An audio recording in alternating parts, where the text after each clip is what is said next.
Welcome back to my YouTube channel. Today, we're diving deep into one of the later issues of the famous Lincoln Wheat Cent series, the 1956 Wheat Penny. Now, this coin might look like just another common penny, but there's actually quite a lot to learn here. From its design and history to values, errors, and special varieties, the 1956 penny is an essential part of any wheat cent collection. Let's get started. First, the basics. The 1956 wheat penny was struck at two locations: Philadelphia Mint, with no mint mark, over 420 million coins were made. Denver Mint, marked with a D under the date, around 1.1 billion coins were produced. That's right. In total, over 1.5 billion 1956 wheat cents were struck. Because of this massive production, it's considered one of the most common wheat pennies. You can still find them in circulation occasionally, and millions remain in coin jars and collections across the country. Now, let's talk about design. The obverse, designed by Victor David Brenner, features the bust of President Abraham Lincoln, with the inscriptions "In God We Trust" along the top, "Liberty" to the left, and the date 1956 to the right. If the coin came from Denver, you'll see a little D below the date. On the reverse, you have the classic wheat ears, two wheat stalks framing the words 1 cent and United States of America. Across the top is the Latin motto, E pluribus unum, meaning out of many one.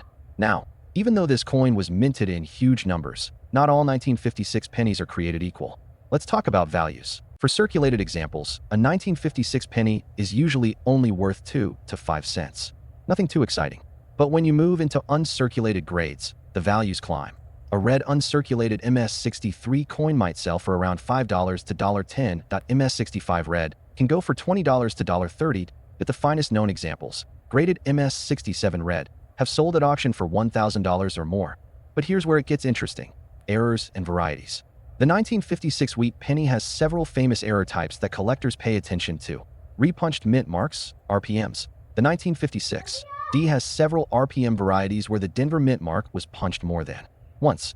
Depending on strength, these can range from $10 to $100 or more in high grade. Die breaks and cracks. Some 1956 D cents show die chips or cracks, especially around the lettering. Collectors call these cuds. Value varies, but strong examples can sell for $20 to $50. Off-center strikes. If a 1956 penny was struck off-center, the value can jump to $50 to several $100s, depending on how much of the design is missing. Double dies. While not as dramatic as the famous 1955 double die, some minor double die varieties exist for 1956. These can still bring $20 to $200 depending on grade. Now let's add some perspective with auction highlights. A 1956 D Lincoln Cent graded MS-67 plus red sold for over $7,000 at auction. Certain RPM varieties in pristine red condition have fetched $200 to $400. Even strong off-center errors in uncirculated grades have sold $500 plus. So even though most 1956 pennies are common and inexpensive, the rare errors and top-graded coins can be worth serious money. And let's not forget the historical context. 1956, the United States was in the post-World War II boom era. Lincoln cents were being struck in record numbers, and coin collecting as a hobby was exploding in popularity. Families were beginning to save wheat pennies from circulation, which is why so many 1956 coins survive in great condition today. In fact, many collectors started their first coin albums in the 1950s and 1960s, filling those blue Whitman folders with coins like the 1956 wheat cent.